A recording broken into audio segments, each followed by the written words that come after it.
Chers amis, bonjour. Chers parents, bonjour. Chers Africains, africanistes, panafricanistes, bonjour. Alors, aujourd'hui, je vais vous parler de la guerre Russie-OTAN qui se déroule en Ukraine. Je ne serai pas neutre dans le conflit Russie-OTAN. Quelles sont les raisons? Alors, l'OTAN est un groupement de pays esclavagistes, colonialistes, impérialistes, qui nous considèrent comme des sans-voix, des sous-hommes. Ils se permettent de parler en notre nom.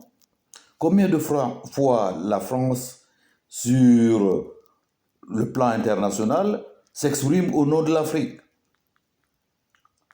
Pendant le conflit Russie-OTAN en Ukraine, le président français s'est exprimé en disant que l'Afrique a faim, il n'y a pas le blé. En fait, c'était c'était pour défendre les intérêts européens. Dans ce cas, on parle de l'Afrique comme si l'Afrique n'avait pas de représentants, de dignes représentants, et comme si l'Afrique ne pouvait pas s'exprimer avec par ses enfants. Et pourtant, nous avons un président en exercice de l'unité africaine, mais ça ne les empêche pas. Nous sommes toujours les sans-voix. Et pourtant, ils ne nous veulent pas chez eux. Ils mettent encore des barrières. Tout dernièrement, ça fait une semaine de cela, ils parlaient de construire un mur pour protéger l'Europe des migrants. Ils sont chez nous, ils viennent chez nous, ils veulent venir chez nous quand ils veulent, comme ils veulent, sans barrière. Et par contre, nous, pour venir chez eux, c'est pas possible. Alors, ces pays de l'OTAN, je veux parler de l'Occident, les pays européens, lorsque, chassés par la faim, ils sont allés en Amérique, ils ont assassiné tous les habitants de ce continent et anéanti la grande civilisation amérindienne qui existait. Leur connaissance, leur science, l'astronomie, tout ce qu'ils connaissaient a été anéanti par ces Occidentaux blancs.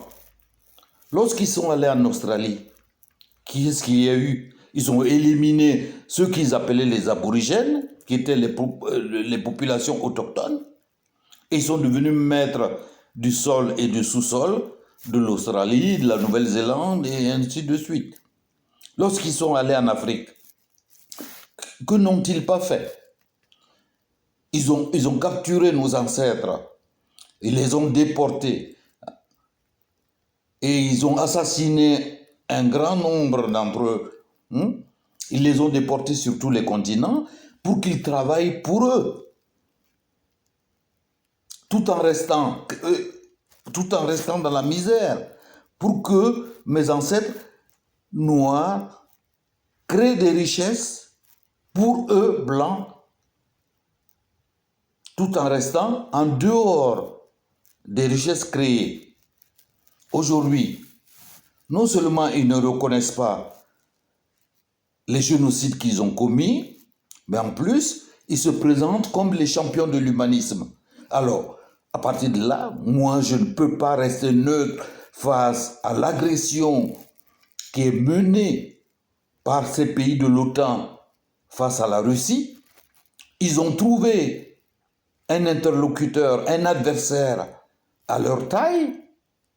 Ils ont voulu se mesurer à cet adversaire, pensant qu'il allait se soumettre à leur diktat. Et là, Poutine a été l'os qu'ils n'ont pas pu avaler. Et maintenant, ils cherchent des alliés. Ils cherchent de la chair à canon. Les Africains qui sont toujours là devant pour aller mourir pour eux. Mais ça, c'est fini. C'est fini. Il est temps que nous, Africains noirs, nous puissions nous lever et dire non d'une seule voix.